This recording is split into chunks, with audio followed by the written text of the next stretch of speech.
লামিমা কেমন আছো? আলহামদুলিল্লাহ স্যার, ভালো আছি। আপনি কেমন আছেন? আছি আলহামদুলিল্লাহ। তুমি কি এবছর তো পরীক্ষা দিছিলে 25 সালের জি, এইচএসসি পরীক্ষা দিছিলে? আমি লামিমা তাবাসসুম।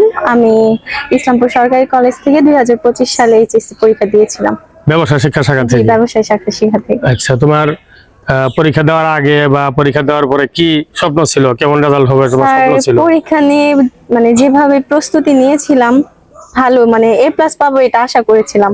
কিন্তু পরীক্ষা আমার আসলে ইংলিশ পরীক্ষাটা একটু খারাপ হয়, এই জন্য আর কি আমার এ প্লাসটা মিস হয়ে যায়। আমরা আশা করছিলাম তোমার যে প্রস্তুতি বা তোমার হাতের লেখা, তোমার পড়াশোনা সবকিছু মিলে আমরাও ভাবছিলাম যে তুমি প্লাস পাবা, কিন্তু তুমি তো পাও নাই এ প্লাস। না স্যার, আমার ইংলিশ পরীক্ষাটা খারাপ হয়, এই জন্য আর কি এ প্লাসটা মিস হয়ে যায়। আচ্ছা, তে প্লাস ইংলিশ পরীক্ষা খারাপ হওয়ার কারণ কি?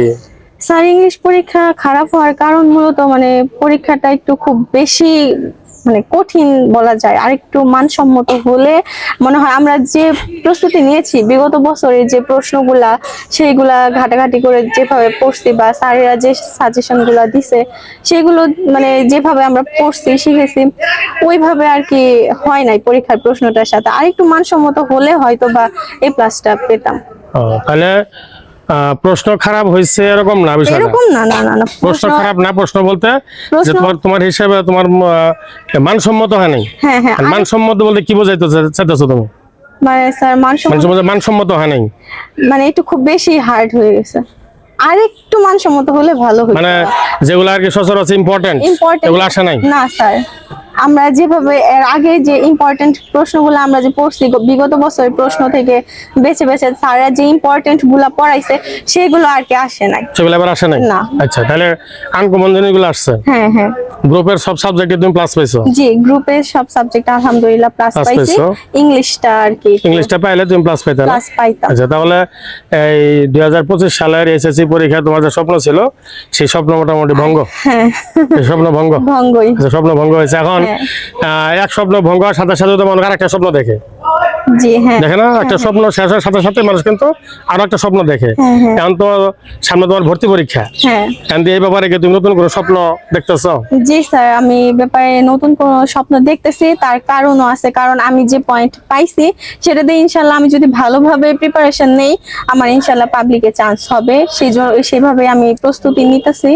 সামনে স্যার ভর্তি পরীক্ষা আগায় আসছে, সেভাবে আমি জোর দিয়ে আর কি প্রস্তুতি নিতেছি যেন আমার পাবলিকে চান্স হয়। আচ্ছা, তাহলে তোমার যে পয়েন্ট আসছে সেই পয়েন্ট অনুযায়ী যদি তোমার পরীক্ষা ভালো হয় তাহলে পাবলিকে চান্স হওয়ার সম্ভাবনা আছে। জি। আর তুমি সেইভাবে প্রস্তুতি নিতেছো, পাবলিক বিশ্ববিদ্যালয়ে ভর্তি হওয়ার প্রস্তুতি নিতেছো? আচ্ছা, ঠিক আছে। আমি আশা করি এবং দোয়া করি তোমার স্বপ্ন পূরণ হোক, পাবলিক বিশ্ববিদ্যালয়ে ভর্তি হওয়ার। কিন্তু এখন তুমি একটু বলবা, তোমার যে ভবিষ্যৎ যারা ছাত্র আছে, যারা ব্যবসায় শিক্ষা শাখা যারা পড়াশোনা করতেছে বা আগামীতে যারা পরীক্ষা দিবে, তাদের জন্য কিছু তুমি বলো যে কিভাবে পড়াশোনা করলে তারা অনেক ভালো রেজাল্ট করতে পারবে। তাদের জন্য আমি আমার অভিজ্ঞতা থেকে যতটুকু দেখলাম যে রেগুলার পড়াগুলা কভার করতে হবে। কোনো পড়া আর কি জমাই রাখা যাবে না, সে তাহলে পরে অনেক বেশি চাপ হয়ে যায়। আর শুধু ইম্পর্টেন্ট গুলা পড়লে হবে না, আমার মনে হয়। কারণ আমি শুধু ইম্পর্টেন্ট গুলাই পড়ছি, আর যেগুলো একটু কম ইম্পর্টেন্ট আসার মতো না সেগুলো আমি পড়ি নাই। তো এরকম করলে হবে না, সেখান থেকেও আসতে পারে এবার যা হয়েছে। তো সেখান থেকে বলবো যে ইম্পর্টেন্ট গুলো একটু বেশি গুরুত্ব দিয়ে পড়ো, কিন্তু তার পাশাপাশি যে প্রশ্নগুলো আছে সেগুলোও একটু পড়ো, দেখো যেন আসলে তুমি ওটা লিখতে পারো। আচ্ছা, তাহলে কোনো কিছু বাদ দেওয়া যাবে না? বাদ দেওয়া যাবে না। ইম্পর্টেন্ট গুলো একটু বেশি আগে শেষ করো, তারপরে একটু কম ইম্পর্টেন্ট যেগুলো সেগুলো একটু দেখো, পড়ো, এটাই বলবো। তাহলে হয়তোবা তুমি বিপদে পড়বা না আমার মতো আর কি। তাহলে স্বপ্ন পূরণ না হলে ভেঙে পড়ার কিছু নাই? না, না, একদমই না, একদমই না। একটা স্বপ্ন যে পূরণ হলো না, এর জন্য ভেঙে পড়ার কিছু নাই। না, সাথে সাথে কি রিকভার করতে হবে, আরেকটা স্বপ্ন দেখতে হবে। কারণ সেটা নিয়ে যদি পড়ে থাকে, সামনে যে স্বপ্নগুলো আছে সেগুলো আর পূরণ হবে না। এটা ভালো করে বলো যে একটা স্বপ্ন পূরণ যদি না হয়, একটা স্বপ্ন যদি পূরণ না হয়, সেটা নিয়ে বেশি ভাবা যাবে না। ভাবলে তুমি সামনে আগাইতে পারবা না। তাই সেই স্বপ্ন তোমার ভঙ্গ হলেও সামনে যে দিনগুলো আছে, সামনে যে ইচ্ছাগুলা তোমার স্বপ্নগুলো আছে, সেগুলো পূরণ করার জন্য তুমি নিজেকে আবার ভালোভাবে প্রস্তুত করো। অতীতে যা ভুল করছো সেখান থেকে তুমি দেখো, অভিজ্ঞতা নাও যে কি কি তোমার করা উচিত ছিল আরো বেশি করে, সেগুলা ভেবে আরো বেশি করে প্রস্তুতি নাও তোমার সামনের লক্ষ্য পূরণের জন্য, এটাই বলবো। আচ্ছা।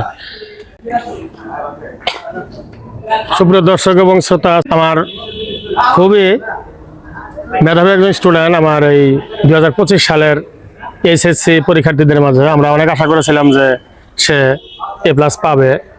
তো রেজাল্ট বের হওয়ার পরে হতাশ হয়েছি যে সে A+ পায় নাই। পরে তার সাথে কথা বলে যারা জানলাম যে ইংরেজিতে আসলে খারাপ হয়েছে।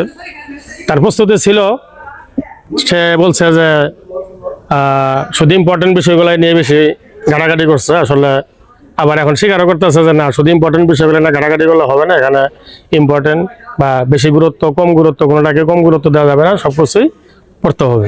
এবং আর একটা জিনিস আমরা তার সাথে জানতে পারলাম যে একটা স্বপ্ন যদি বাস্তবায়ন না হয়, একটা স্বপ্ন যদি পূরণ না হয়, সেখানে থেমে যাওয়া যাবে না বা সেখানে হতাশ হয়ে বসে থাকা যাবে না বা মন ভাঙা যাবে না। সাথে সাথেই নতুন স্বপ্ন দেখা শুরু করতে হবে, সাথে সাথেই নতুন আর একটা স্বপ্ন দেখা শুরু করতে হবে। অলরেডি সে নতুন একটা স্বপ্ন দেখা শুরু করেছে। প্রথম স্বপ্ন রেজাল্টের স্বপ্ন তার পূরণ হয়নি, সে সাথে সাথেই পাবলিক বিশ্ববিদ্যালয় ভর্তির যে একটা স্বপ্ন, সেই স্বপ্ন দেখা সে শুরু করছে। তো সবার উদ্দেশ্যে একই কথা যে একটা স্বপ্ন পূরণ না হওয়ার সাথে সাথে হতাশ হয়ে বসে থাকা চলবে না বা মন ভাঙা যাবে না। সাথে সাথেই নতুন একটা স্বপ্ন দেখা শুরু করতে হবে এবং সেই নতুন একটা স্বপ্ন বাস্তবায়নের জন্য প্রস্তুতি নিতে হবে এবং খুব জোরে সোরে প্রস্তুতি নিতে হবে আগের অভিজ্ঞতা থেকে, আগের অভিজ্ঞতার আলোকে, যাতে ভবিষ্যতে স্বপ্ন যাতে ভঙ্গ না হয়, স্বপ্ন যাতে বাস্তবায়ন করা যায়, সেই প্রস্তুতি নিতে হবে। তুমি আরো কিছু বলবা? না স্যার, আমার আর কিছু বলার নাই। আপনি যেটা বলেন সেটাই, যে তুমি তোমার একটা স্বপ্ন ভেঙে গেলে সেটা নিয়ে মন খারাপ করে মানে বসে থাকলে চলবে না। সেখান থেকে তুমি অভিজ্ঞতা নাও, তোমার কি কি ভুল ছিল সেগুলো সংশোধন করো। সেইখান থেকে অভিজ্ঞতা নিয়ে তুমি তোমার লক্ষ্য অর্জনের জন্য যা যা করতে হয় সেভাবে প্রস্তুতি নাও, এটাই। কারণ ওইটা নিয়ে বসে থাকলে তুমি সামনের দিকে আগাতে পারবে না। আচ্ছা, ধন্যবাদ লাভি ভাই। হ্যাঁ, আচ্ছা স্যার। আচ্ছা, ঠিক আছে।